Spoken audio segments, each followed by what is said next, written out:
आपकी स्क्रीन पे ये दिख रहा होगा जो हमने यूज़र रजिस्टर करवाया था उसकी नेम ईमेल और पासवर्ड यहाँ पे शो हो रही है। और हमने इसको अपने ऐप में कैसे इंप्लीमेंट किया था, एक वेरिएबल बनाया था नेम के नाम से, ठीक है। उसके बाद उसका चाइल्ड गेट किया था जो कि नेम था, उसकी गेट वैल्यू कर ली थी। उसके बाद जिस भी टेक्स्ट को हमें चेंज करना था उसी टेक्स्ट का वेरिएबल बना के उस पर सेट टेक्स्ट लगा दिया था और यहाँ पे नेम चेंज कर दिया था नेम के नाम से, ठीक है। तो इससे क्या हो रहा था, जो हमारा प्रोफाइल फ्रेगमेंट के अंदर जो नेम अपडेट हो जा रहा था। पर अब मान लो इसकी जगह पे अगर मल्टीपल्स टेक्स्ट्स हो उनको आप ऐसे अपडेट करना चाहते हो तो इसके लिए हम लोग यही सेम चीज़ नहीं करेंगे, स्ट्रिंग बना के वेरिएबल बनाओ फिर सेट टेक्स्ट। उसके लिए एक सेपरेट हम लोग क्लास बनाएंगे, ठीक है। और ये एक प्रोफेशनल वे भी होता है काम करने का। तो उसके बाद यहाँ पे एक सबसे पहले फोल्डर क्रिएट करेंगे पैकेज के नाम से, और यहाँ पे मैंने नेम रख लिया मॉडल्स। उसके बाद इसके अंदर एक क्लास बनाएंगे, ठीक है, जो कि होगी, हम उसे नाम दे देंगे मॉडल क्लास, ठीक है। मॉडल क्लास, यहाँ पे हमने ये क्लास क्रिएट कर दी है और पेस्ट, ठीक है। ये एक दूसरा मेथड है कि जब हम टेक्स्ट को जब हम जो डाटा है वो फायरबेस से रिट्रीव करवाते हैं हमारे ऐप के अंदर, ठीक है। तो यहाँ पे हमने क्लास बना लिया, ठीक है। उसके बाद क्या करना है, यहाँ पे हमें वो वेरिएबल्स डिफाइन करने हैं जो जिसका डाटा हमें फायरबेस से चाहिए हमारे ऐप में। जैसे ये तीनों आप देख रहे हो, नेम ईमेल और पासवर्ड, एज इट इज़ आपको ऐसे ही ये नेम रखने होंगे। कोई भी जो भी स्मॉल लेटर या कैपिटल लेटर यहाँ पे मिस्टेक नहीं होना चाहिए वरना एरर देगा, ठीक है। तो ये तीनों मैंने जो वेरिएबल्स यहाँ पे बना लिए हैं स्ट्रिंग के नाम से। उसके बाद यहाँ पे कंस्ट्रक्टर क्रिएट करेगा, पैरामीटराइज कंस्ट्रक्टर है। इसके अंदर देख सकते हो आप पैरामीटर्स हैं जैसे ईमेल और पासवर्ड, नेम, ये सब पैरामीटर हैं। तो ये कंस्ट्रक्टर बन गया। उसके बाद एक एम्प्टी कंस्ट्रक्टर बनता है इस पर, ठीक है, जो कंप्लीट रेफरेंस लेता है इस क्लास का। उसके बाद यहाँ पे बनता है गेटर सेटर, ठीक है। तीन प्रोसेस होते हैं कोई भी क्लास मॉडल क्लास को बनाने के लिए। ये सब वेरिएबल्स डिफाइन करने पड़ते हैं। उसके बाद एक कंस्ट्रक्टर बनाना पड़ता है, कंस्ट्रक्टर पैरामीटराइज कंस्ट्रक्टर बनाना पड़ता है। उसके बाद गेटर सेटर बनाने पड़ते हैं। ये जो प्रोफाइल फ्रेगमेंट है इस क्लास में बताना पड़ेगा हम क्या यूज़ कर रहे हैं। तो यहाँ पे मैं टाइप करूँगा मॉडल, उसके बाद वेरिएबल नेम स्मॉल में मॉडल, ठीक है। यहाँ पे मैंने इसको यहाँ पे ऊपर इनिशियलाइज कर दिया। उसके बाद यहीं नीचे आएंगे, ठीक है, और यहाँ पे हम लोग लिखेंगे मॉडल, वही सेम, और मॉडल के नाम से यहाँ पे वेरिएबल। उसके बाद हमें क्या करना है, हमें डाटा चाहिए, ठीक है। इसके यहाँ पे किसके फॉर्म होगा, स्नैपशॉट डॉट, तो स्नैपशॉट डॉट गेट वैल्यू, ठीक है। हमने यहाँ पे वैल्यू गेट कर लिया और यहाँ पे बताना पड़ेगा मॉडल है क्या। हमने ओनली वहाँ पे मॉडल और वेरिएबल नेम रखा था, तो यहाँ पे हमने बता दिया कि ये क्लास है मॉडल डॉट क्लास, ठीक है। उसके बाद क्या करेंगे, वही वेरिएबल का जो भी वेरिएबल का टेक्स्ट है उसको वहाँ से कॉपी करके नीचे पेस्ट कर देंगे और सेट टेक्स्ट की जगह पे यहाँ पे रख देंगे मॉडल डॉट। अब यहाँ से हमें कौन सा टेक्स्ट चाहिए, जैसे आपको देख सकते हो यहाँ पे तीनों रेफरेंस आ चुके हैं, gate name, gate password, gate email, जो भी चाहिए आप यूज़ कर सकते हो। तो यहाँ पे हम यूज़ कर रहे हैं। और जब सेट टेक्स्ट में लिखते हैं तो हमेशा इसको स्ट्रिंग में लिखते हैं, तो यहाँ पे मैंने स्ट्रिंग का फॉर्मेट दे दिया। उसके बाद plus model dot gate name, ठीक है।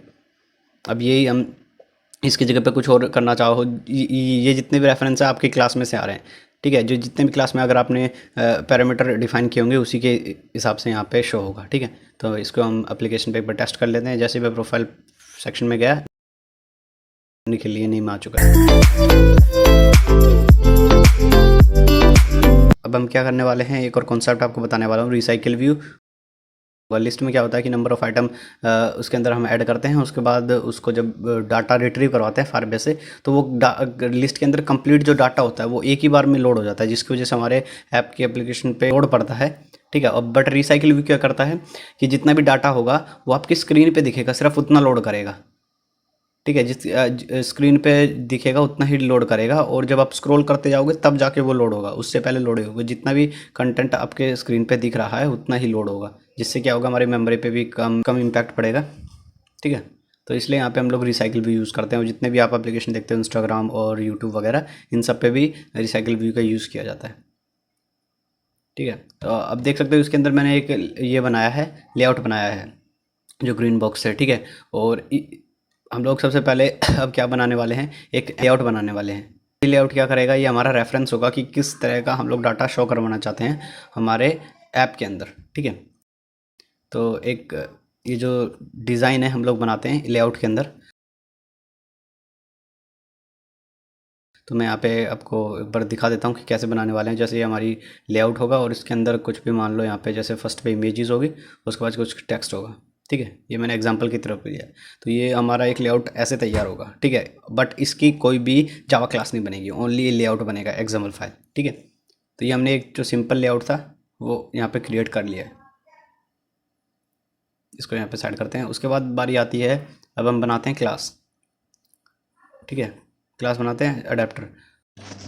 और यहाँ पे जो अडेप्टर देख रहे हो, ये अडेप्टर क्या होता है? अडेप्टर बेसिकली एक क्लास होती है, इसको क्लास को बोलते हैं। और हम ये कह सकते हैं जो हमारा अडेप्टर है, जो हमने ये साइड में डिज़ाइन बनाया हुआ है, एक्सएमएल फाइल का जो डिज़ाइन बना हुआ है, इसका हम बैकएंड कोड कह सकते हैं अडेप्टर को, ठीक है। तो अडेप्टर में ऐसा क्या होता है? अडेप्टर में सबसे पहले 3 मेजर यहाँ पे मेथड बनते हैं, ठीक है। First on create, on bind, view holder, ठीक है। ये तीनों ही मेथड एक पार्ट होते हैं अडेप्टर का।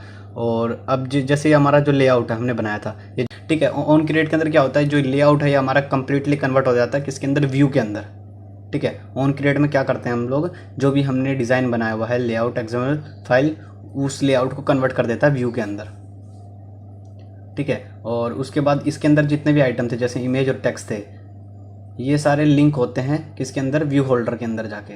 लिंक कैसे होंगे? जैसे कोई भी एक्टिविटी होती थी, हम लोग उसका बैकएंड कोड क्या करते थे, जितने भी आइटम है उसको पहले ऊपर इनिशियलाइज कर देते थे कि जैसे टेक्स्ट व्यू इसको यूज़ कर रहे हैं, उसके बाद नीचे उसको लिंक कर देते by find view by ID, as it is ऐसे ही करना है इसके अंदर भी, ठीक है, व्यू होल्डर के अंदर।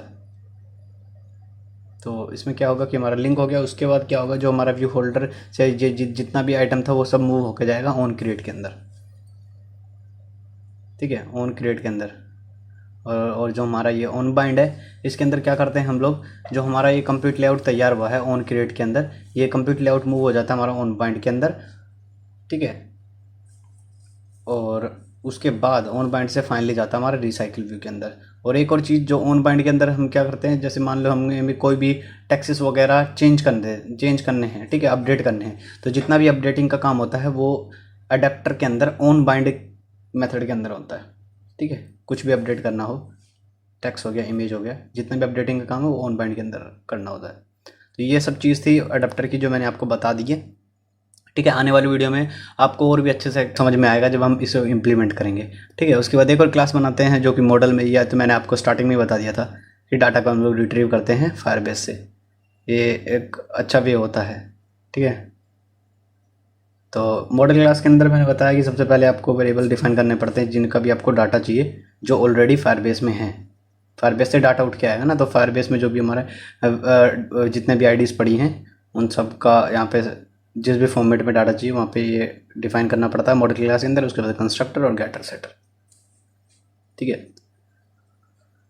और अब देखो, जैसे ही हम ऑन बाइंड है, इसके अंदर मान लो हम टेक्स्ट वगैरह चेंज करना चाहते हैं या कोई भी आइटम इमेज वगैरह वो चेंज करना चाहते हैं, तो कैसे करेंगे? जैसे हम लोग यहाँ पे मैं बुक्स बना के आपको समझाता हूँ कि जैसे हमारे फायरबेस है, ठीक है। फायरबेस में हमने कोई भी डाटा यहाँ पे स्टोर करवा दिया है, जैसे यहाँ पे टेक्स्ट है, टेक्स्ट 1 और टेक्स्ट 2, ठीक है, ये हमने स्टोर करवा दिया है फायरबेस के अंदर कुछ वैल्यूज़ के साथ।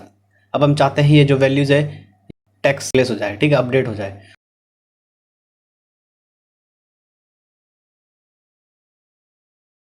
लिस्ट डिफाइन करेंगे जो क्या करेगा, जितने भी मॉडल क्लास के अंदर ऑब्जेक्ट्स हैं उन सब का डाटा स्टोर करके रखेगा, ठीक है। और इसी का रेफरेंस करके हम लोग इजीली ऑन बाइंड के अंदर हमारे आइटम को अपडेट कर पाएंगे, ठीक है।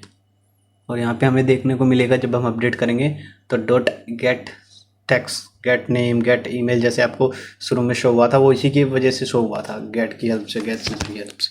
सो आने वाली वीडियो में हम लोग इसे इम्प्लीमेंट करने वाले हैं।